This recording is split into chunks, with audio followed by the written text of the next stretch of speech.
Modi G high ತೋ ಸಬ್ ಕುಚ್ ಮುಮ್ಕಿನ್ high. ಭಾರತೀಯ share ಮಾರುಕಟ್ಟೆ ಕಳೆದ 28 ವರ್ಷಗಳಲ್ಲಿಯೇ ಅತ್ಯಂತ ಕೆಟ್ಟ ಕುಸಿತದತ್ತ ಸಾಗ್ತಾ ಇದೆಯಾ? 2025ರಲ್ಲಿ ಜನರು ಪ್ರಸ್ತುತ ಪರಿಸ್ಥಿತಿಯನ್ನ 2008ರ ಆರ್ಥಿಕ ಬಿಕ್ಕಟ್ಟಿಗೆ ಯಾಕೆ ಹೋಲಿಸ್ತಾ ಇದ್ದಾರೆ? ಯಾಕೆ ಸಣ್ಣ ಹೂಡಿಕೆದಾರರ ಲಕ್ಷ ಕೋಟಿಗಳು ದಿಢೀರಂತ ಮಾಯವಾಗ್ತಾ ಇವೆ? ಶೇರ್ ಮಾರುಕಟ್ಟೆಯನ್ನ ಕೊನೆಯ ಭರವಸೆಯಾಗಿ ಕಂಡಿದ್ದಂತಹ ಮಧ್ಯಮ ವರ್ಗದವರು ಈಗ ಯಾಕೆ ಭಯಭೀತರಾಗಿದ್ದಾರೆ? ಸೆನ್ಸೆಕ್ಸ್ ಮತ್ತೆ ನಿಫ್ಟಿ ಕುಸಿತ ಕಾಣ್ತಾ ಇರೋದು ನಿಜವಾದ ಆರ್ಥಿಕ ಹಿಂಜರಿತದ ಆರಂಭನಾ? ಭಾರತೀಯ ಆರ್ಥಿಕತೆ ಮಡಿಲ ಮೀಡಿಯಾಗಳು ಹೇಳಿದ ಹಾಗೆ ನಿಜವಾಗಿಯೂ ಪ್ರಬಲವಾಗಿದೆಯಾ ಅಥವಾ ಸರ್ಕಾರ ಹೇಳ್ತಾ ಇರೋದಕ್ಕೂ ವಾಸ್ತವಕ್ಕೂ ನಡುವೆ ದೊಡ್ಡ ಅಂತರ ಇದೆಯಾ? ವಿದೇಶಿ ಹೂಡಿಕೆದಾರರು ಹಿಂದೆ ಸರಿತಾ ಇದ್ದು ದೇಶೀಯ ಹೂಡಿಕೆದಾರರು ಆತಂಕಗೊಂಡಿರುವಾಗ ಭಾರತದ ಆರ್ಥಿಕತೆಗೆ ಏನಾಗ್ತಾ ಇದೆ? ನಾವು ಆರ್ಥಿಕ ಹಿಂಜರಿತದತ್ತ ಸಾಗ್ತಾ ಇದೀವಾ ಅಥವಾ ನಮಗೆ ಗೊತ್ತಾಗದಂತೇನೆ ಅದು ಈಗಾಗಲೇ ಬಂದಿದೆಯಾ? ಶೇರ್ ಪೇಟೆಯಲ್ಲಿ ಕಾಣ್ತಾ ಇರುವಂತಹ ಸತತ ಕುಸಿತ ಹಾಗೂ ನಿನ್ನೆ ಕಂಡಿರುವಂತಹ ಮಹಾಪತನದ ಹಿನ್ನೆಲೆಯಲ್ಲಿ ಈ ಪ್ರಶ್ನೆಗಳ ಬಗ್ಗೆ ನಾವಿವತ್ತು ಚರ್ಚೆ ಮಾಡೋಣ. ಆದ್ರೆ ಅದಕ್ಕೂ ಮುನ್ನ ನೀವಿನ್ನೂ ನಮ್ಮ ವಾರ್ತಾ ಭಾರತಿ ಚಾನೆಲ್ ಅನ್ನ ಸಬ್ಸ್ಕ್ರೈಬ್ ಮಾಡಿಲ್ಲ ಅನ್ನೋದಾದ್ರೆ ಈಗಲೇ ಈ ವಿಡಿಯೋ ಕೆಳಗೆ ಕಾಣ್ತಾ ಇರುವಂತಹ ಸಬ್ಸ್ಕ್ರೈಬ್ ಬಟನ್ ಹಾಗೆ ಪಕ್ಕದಲ್ಲೇ ಇರುವಂತಹ ಬೆಲ್ ಐಕಾನ್ ಪ್ರೆಸ್ ಮಾಡಿ ನಮ್ಮನ್ನ ಪ್ರೋತ್ಸಾಹಿಸಿ ಬೆಂಬಲಿಸಿ. ಈ ವಿಡಿಯೋವನ್ನ ಮಿಸ್ ಮಾಡದೆ ಕೊನೆವರೆಗೂ ನೋಡಿ. ಶೇರ್ ಪೇಟೆ ಕುಸಿತದ ಬಗ್ಗೆ ನಿಮಗೇನು ಅಭಿಪ್ರಾಯ ಇದೆ ಅದನ್ನ ಕೆಳಗಡೆ ಕಮೆಂಟ್ ಮಾಡಿ. ಈ ವಿಡಿಯೋದ ಲಿಂಕ್ ಅನ್ನ ನಿಮ್ಮ ಬಂಧು ಮಿತ್ರರಿಗೆ ವಾಟ್ಸ್ಆಪ್ ಮಾಡಿ. ಈಗ ವಿಷಯಕ್ಕೆ ಬರೋಣ. ಶೇರ್ ಮಾರುಕಟ್ಟೆಯಲ್ಲಿ ಈಗ ಕುಸಿತದ ಹೊಸ ದಾಖಲೆ ಸೃಷ್ಟಿಯಾಗಿದೆ. 70 ವರ್ಷಗಳಲ್ಲಿ ಏನೂ ಆಗಲಿಲ್ಲ ಅಂತ ರಾಜಕೀಯ ಮಾಡುವಂತಹ ಪ್ರಧಾನಿ ಮೋದಿ ಅವರ ಅಧಿಕಾರಾವಧಿಯಲ್ಲಿ ನಿಫ್ಟಿ ಷೇರುಗಳು 30 ವರ್ಷ ಮತ್ತೆ 35 ವರ್ಷಗಳ ದಾಖಲೆಗಳನ್ನ ನೋಡುವಂತಹ ಮಟ್ಟಕ್ಕೆ ಕುಸಿದಿವೆ. ನಿಫ್ಟಿಯ 35 ವರ್ಷಗಳ ಇತಿಹಾಸದಲ್ಲಿ ಇಲ್ಲಿಯವರೆಗೆ 2 ಬಾರಿ ಮಾತ್ರ ಅಂದ್ರೆ 1990 ಮತ್ತೆ 96ರಲ್ಲಿ ಕುಸಿದಿದೆ. ಮಾಸಿಕ ಕುಸಿತದ ದೃಷ್ಟಿಯಿಂದ ನೋಡಿದ್ರೆ ನಿಫ್ಟಿ ತನ್ನ 2ನೇ ಅತಿ ದೀರ್ಘಾವಧಿಯ ಕುಸಿತದಲ್ಲಿದೆ ಅಂತ ಬಿಸಿನೆಸ್ ಸ್ಟ್ಯಾಂಡರ್ಡ್ ಬರೆದಿದೆ. 1996ರಂತೆಯೇ ಆರ್ಥಿಕ ಹಿಂಜರಿತದ ದಿಗಿಲು ಕಾಣಿಸ್ತಾ ಇದೆ. ಫೆಬ್ರವರಿ 28ರಂದು ಆರಂಭದಲ್ಲೇ ಸೆನ್ಸೆಕ್ಸ್ 1000 ಪಾಯಿಂಟ್ಗಳಿಗಿಂತ ಕಡಿಮೆ ಆಯಿತು. ಒಂದೇ ಏಟಿಗೆ ಹೂಡಿಕೆದಾರರು 6 ಲಕ್ಷ ಕೋಟಿ ನಷ್ಟಕ್ಕೊಳಗಾದ್ರು. ಮಧ್ಯಾಹ್ನ 1:30 ಹೊತ್ತಿಗೆ ಸೆನ್ಸೆಕ್ಸ್ 14 ಪಾಯಿಂಟ್ಗಳಷ್ಟು ಕುಸಿದಿತ್ತು. ಮಧ್ಯಾಹ್ನ 3 ಹೊತ್ತಿಗೆ ಸುಧಾರಣೆಯ ನಂತರ ಕೂಡ ಸೆನ್ಸೆಕ್ಸ್ 1327 ಪಾಯಿಂಟ್ಗಳಿಗಿಂತ ಕಡಿಮೆ ಆಗಿತ್ತು. ಮಧ್ಯಾಹ್ನ 2 ಗಂಟೆ ಹೊತ್ತಿಗೆ ನಿಫ್ಟಿ 400 ಪಾಯಿಂಟ್ಗಳಷ್ಟು ಕುಸಿತು. ಮಾಧ್ಯಮ ವರದಿಗಳ ಪ್ರಕಾರ ಸುಮಾರು ಹೂಡಿಕೆದಾರರು 8 ಲಕ್ಷ ಕೋಟಿ ಕಳೆದುಕೊಳ್ಳೋ ಹಾಗಾಯಿತು. ಸೆನ್ಸೆಕ್ಸ್ ಮುಳುಗ್ತಾನೆ ಇದೆ ಮತ್ತೆ ಮಡಿಲ ಮಾಧ್ಯಮಗಳು ಮೌನವಾಗಿವೆ. ಅದು ಯಾಕೆ ಮೌನವಾಗಿವೆ ಯಾರಿಗೂ ತಿಳಿದಿಲ್ಲ. ನೆಹರು ಅವರ ತಪ್ಪುಗಳಿಂದಾಗಿ ಇವತ್ತು ಮಾರುಕಟ್ಟೆಯ ಸ್ಥಿತಿ ಹೀಗಿದೆ ಅಂತ ನೆಹರು ಅವರ ಹೆಸರನ್ನ ತೆಗೆದುಕೊಂಡು ಪ್ರಶ್ನೆಯನ್ನ ಕೇಳಬೇಕೇನೋ ಈಗ. ಶಕ್ತಿಕಾಂತ್ ದಾಸ್ ರಿಸರ್ವ್ ಬ್ಯಾಂಕ್ನ ಗವರ್ನರ್ ಆಗಿದ್ರು. ನಿವೃತ್ತಿಯ ನಂತರ PMOಗೆ ನೇಮಕಗೊಂಡ್ರು. ಅವರನ್ನ 2ನೇ ಪ್ರಿನ್ಸಿಪಲ್ ಸೆಕ್ರೆಟರಿಯನ್ನಾಗಿ ಮಾಡಲಾಯಿತು. ಗವರ್ನರ್ ಆಗೋ ಮೊದಲೇ ಅವರು ಕಂದಾಯ ಕಾರ್ಯದರ್ಶಿ ಆಗಿದ್ರು. ಈಗ ಈ ನೇಮಕಾತಿಯೊಂದಿಗೆ RBIನ ಸ್ವಾಯತ್ತತೆಯ ಬಗ್ಗೆಯೂ ಕೂಡ ಪ್ರಶ್ನೆಗಳಿವೆ. ಗವರ್ನರ್ ಹುದ್ದೆಯಲ್ಲಿದ್ದಾಗಿನ ಅವರ ಅನುಭವ ಈ ಬಿಕ್ಕಟ್ಟಿನ ಸಮಯದಲ್ಲಿ ಉಪಯೋಗಕ್ಕೆ ಬರುತ್ತೆ ಅಂತ ಅವರನ್ನ ಹೊಗಳಲಾಗ್ತಾ ಇದೆ. ಪ್ರಧಾನಿ ಅಧಿಕಾರಾವಧಿಯವರೆಗೆ ಅಥವಾ ಮುಂದಿನ ಆದೇಶದವರೆಗೆ ಅವರು ಈ ಹುದ್ದೆಯನ್ನು ಹೊಂದಿರ್ತಾರೆ ಅಂತ ಅವರ ನೇಮಕಾತಿ ಪತ್ರದಲ್ಲಿ ಹೇಳಲಾಗಿದೆ. ಆದ್ರೆ ರಿಸರ್ವ್ ಬ್ಯಾಂಕ್ ಗವರ್ನರ್ ಆಗಿದ್ದವರು ಸೀದಾ ಒಂದು ಪ್ರಧಾನಿಯ ಕಾರ್ಯದರ್ಶಿ ಹೇಗಾದ್ರು ಅಂತ ಕೇಳೋರೇ ಇಲ್ಲ. ಇಲ್ಲಿ ಮಾರುಕಟ್ಟೆಯಲ್ಲಿ ರಕ್ತಪಾತವಿಲ್ಲದ ಒಂದು ದಿನಾನೂ ಇಲ್ಲ ಅನ್ನೋ ಹಾಗಾಗಿದೆ. ಮನಮೋಹನ್ ಸಿಂಗ್ ಅವರ ಕಾಲದಲ್ಲಿ ಇದು ಸಂಭವಿಸಿದ್ರೆ ಪತ್ರಿಕೆಗಳ ಮುಖಪುಟಗಳಲ್ಲೇ ಶೇರ್ ಮಾರುಕಟ್ಟೆಯ ಕುಸಿತದ ಸುದ್ದಿಗಳು ಕಣ್ಣಿಗೆ ರಾಚ್ತಾ ಇರ್ತಿದ್ವು. ಆದ್ರೆ ಈಗಿನ ಮಡಿಲ ಮಾಧ್ಯಮಗಳು ಹಾಗೆ ಭಟ್ಟಂಗಿ ಆಂಕರ್ಗಳ ಬಾಯಿಗೆ ಬೀಗ ಬಿದ್ದಿದೆ. ಜನ ಈ ಪರಿ ದುಡ್ಡು ಕಳ್ಕೊಳ್ತಾ ಇರುವಾಗಲೂ ಕೂಡ ಆ ಆಂಕರ್ಗಳು ಸರ್ಕಾರಕ್ಕೆ ಪ್ರಶ್ನೆ ಕೇಳೋದನ್ನೇ ಮರೆತು ಬಿಟ್ಟಿದ್ದಾರೆ. ಜನರ ಬಂಡವಾಳದ 40% ಮುಳುಗೋಗಿದೆ. ಇನ್ಯಾರ್ದೋ ಬಂಡವಾಳ 50% ಮುಳುಗಿದೆ. ಇನ್ನು ಎಷ್ಟು ಮುಳುಗಲಿದೆ ಅನ್ನೋದನ್ನ ಯಾರಿಗೂ ಅರ್ಥ ಮಾಡ್ಕೊಳ್ಳೋದಿಕ್ಕೆ ಸಾಧ್ಯ ಆಗ್ತಾ ಇಲ್ಲ. ಈ ಅಮೃತ ಕಾಲದಲ್ಲಿ ತಮ್ಮ ಬಂಡವಾಳ ಮುಳುಗಿದಾಗ ಜನರು ಹೇಗೆ ಮೌನವಾಗಿರ್ತಾರೆ ಮತ್ತು ಅವರು ಎಷ್ಟು ಕಾಲ ಮೌನವಾಗಿರ್ತಾರೆ? ಹಣ ಎಲ್ಲಿಗೆ ಹೋಗಿದೆ? ತನ್ನ ಷೇರುಗಳನ್ನ ಮಾರಾಟ ಮಾಡಿದ ನಂತರ ಯಾರು ಓಡ್ ಹೋಗ್ತಾ ಇದ್ದಾರೆ, ಯಾಕೆ ಓಡ್ ಹೋಗ್ತಾ ಇದ್ದಾರೆ, ಯಾವುದೂ ಅರ್ಥ ಆಗ್ತಾ ಇಲ್ಲ. 2015ರಲ್ಲಿ ಮೋದಿ ಸರ್ಕಾರವನ್ನ ಹೊಗಳುವಂತಹ ಲೇಖನಗಳು ಇರ್ತಾ ಇದ್ವು. ಭಾರತ ವ್ಯಾಪಾರ ರಾಷ್ಟ್ರವಾಗಿದೆ ಅಂತ ಬರೆಯುವವರು ಹೂಡಿಕೆದಾರರ ಜಾಗೃತಿ ಹೆಚ್ಚಾಗ್ತಾ ಇದೆ ಅಂತ ಹೇಳೋದಿಕ್ ಶುರು ಮಾಡಿದ್ರು. ಡಿಜಿಟಲ್ ಇಂಡಿಯಾ ನಡೀತಾ ಇದೆ ಅಂತ ಹೇಳಿದ್ರು. ಭಾರತದ ಮಾರುಕಟ್ಟೆ ಜಾಗತಿಕ ಮಾರುಕಟ್ಟೆಗೆ ಸಂಪರ್ಕಗೊಳ್ತಾ ಇದೆ, ಭಾರತದ ಆರ್ಥಿಕತೆ ಹೊಳಿತಾ ಇದೆ ಅಂತ ಹೇಳಲಾಯಿತು. ಈಗ ಸೆಪ್ಟೆಂಬರ್ನಲ್ಲಿ ಕಂಡಿದ್ದಂತಹ ಮಾರುಕಟ್ಟೆ ಆಘಾತ ಫೆಬ್ರವರಿ ವೇಳೆಗೆ ಭಯಾನಕವಾಗಿ ಮಾರ್ಪಟ್ಟಿದೆ. 2015ರಲ್ಲಿ ಬಂದಂತಹ ವರದಿಗಳು ಈಗ ಗೋಚರಿಸೋದಿಲ್ಲ. ಇದನ್ನ ವ್ಯಾಪಾರ ರಾಷ್ಟ್ರ ಅಂತ ಕರೆಯುವವರು ಮುಳುಗ್ತಾ ಇರುವಂತಹ ಮಾರುಕಟ್ಟೆಯ ಬಗ್ಗೆ ಬರೆಯಲಾರರು. ಒಂದೇ ಕುಂಭಮೇಳದಿಂದ 4 ಲಕ್ಷ ಕೋಟಿ ರೂಪಾಯಿಗಳ ವ್ಯವಹಾರ ನಡೆಯುತ್ತೆ ಅಂತ ಹೇಳಿಕೊಳ್ಳುವಂತ ಪರಿಸ್ಥಿತಿ ಬಂದ್ಬಿಟ್ಟಿದೆ. ಭಾರತದಲ್ಲಿ ಒಂದೇ ಕುಂಭಮೇಳದಲ್ಲಿ 4 ಲಕ್ಷ ಕೋಟಿ ರೂಪಾಯಿಗಳ ವ್ಯವಹಾರ ನಡೀತಾ ಇರುವಾಗ ಕಂಪನಿಗಳ ಒಳ್ಳೆಯ ದಿನಗಳು ಮರಳ್ತಾ ಇವೆ ಅನ್ನುವಂಥ ವಿಶ್ವಾಸ ಇರಬೇಕಲ್ವಾ?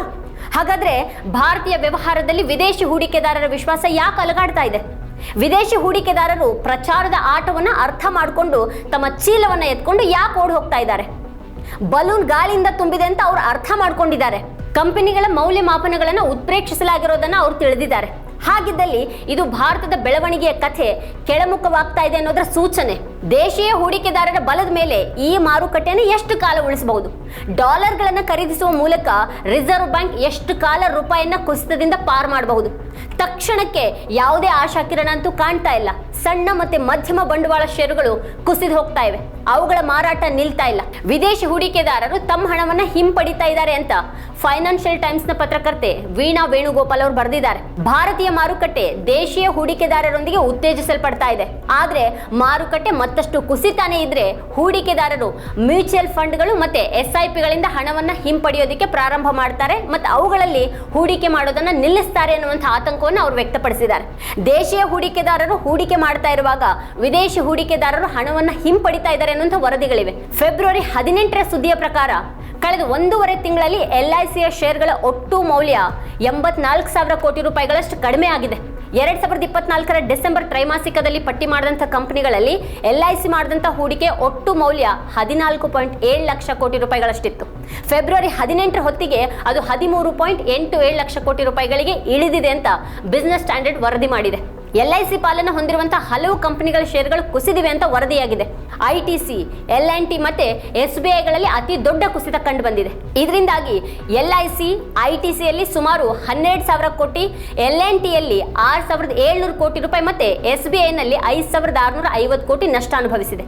ಈ ರೀತಿಯಾಗಿ ಇತರ ಹಲವು ಕಂಪನಿಗಳಲ್ಲಿ 2,000 ಕೋಟಿಯಿಂದ 4,000 ಕೋಟಿವರೆಗೆ LIC ನಷ್ಟ ಕಂಡಿದೆ. ಮಾರುಕಟ್ಟೆ ಯಾಕೆ ಮುಳುಗ್ತಾ ಇದೆ ಅಂತ ಯಾರೂ ಕೇಳ್ತಾ ಇಲ್ಲ ಅಥವಾ ಹೇಳ್ತಾನೂ ಇಲ್ಲ. ಎಲ್ಲಾ ಸಮಯದಲ್ಲೂ 2-3 ಕಾರಣಗಳನ್ನ ಹೇಳ್ಬಿಡ್ಲಾಗತ್ತೆ. ಅವುಗಳ ಪ್ರಕಾರ ಸಮಸ್ಯೆಯ ಮೂಲ ಇಲ್ಲಿ ಇಲ್ವೇ ಇಲ್ಲ. ಕೆಲವೊಮ್ಮೆ ಟ್ರಂಪ್ ಕಾರಣ ಅಂತ ಹೇಳಲಾಗುತ್ತೆ, ಕೆಲವೊಮ್ಮೆ ಯುರೋಪ್, ಕೆಲವೊಮ್ಮೆ ಚೀನಾ, ಕೆಲವೊಮ್ಮೆ ರಷ್ಯಾ. ಆದ್ರೆ ನಮ್ಮ ಮಾರುಕಟ್ಟೆ ಹೇಗೆ ದುರ್ಬಲ ಮತ್ತೆ ಅಸ್ಥಿರವಾಗಿದೆ ಅಂತ ಯಾರು ಹೇಳ್ತಾ ಇಲ್ಲ. ಕಳೆದ 1 ವರ್ಷದಲ್ಲಿ 80 ಲಕ್ಷ ಕೋಟಿ ರೂಪಾಯಿಗಳು ಬಂದಿವೆ. ಈಗ ನಮ್ಮ ತೆರಿಗೆ ಪ್ರತಿಯಾಗಿ ಅಮೆರಿಕ ಕೂಡ ತೆರಿಗೆ ಹಾಕುತ್ತೆ. ಇದರಿಂದಾಗಿ GDPಯಲ್ಲಿ ಶೇಕಡ 0.5ರಿಂದ 0.6ರಷ್ಟು ಇಳಿಕೆ ಆಗಲಿದೆ.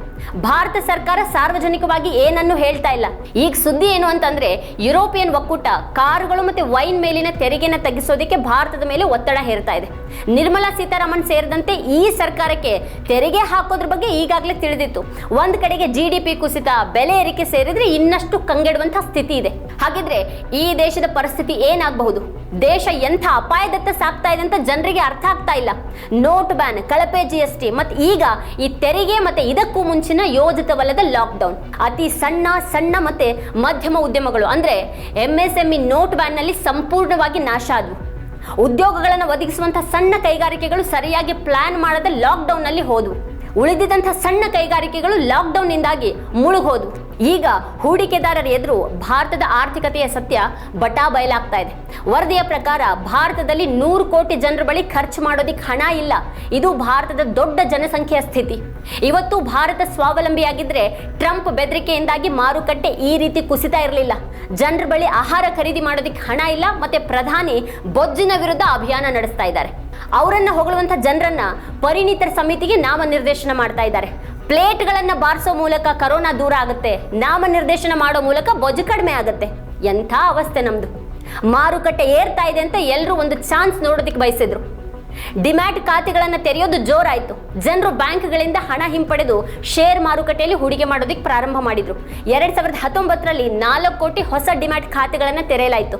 2020ರಲ್ಲಿ 5 ಕೋಟಿ ಖಾತೆಗಳು, 2021ರಲ್ಲಿ 8 ಕೋಟಿ, ಹಾಗೆ 2022ರಲ್ಲಿ 11 ಕೋಟಿ, 2023ರಲ್ಲಿ 14 ಕೋಟಿ ಮತ್ತು 2024ರಲ್ಲಿ 18 ಕೋಟಿಗೂ ಹೆಚ್ಚು ಖಾತೆಗಳನ್ನು ತೆರೆಯಲಾಯಿತು.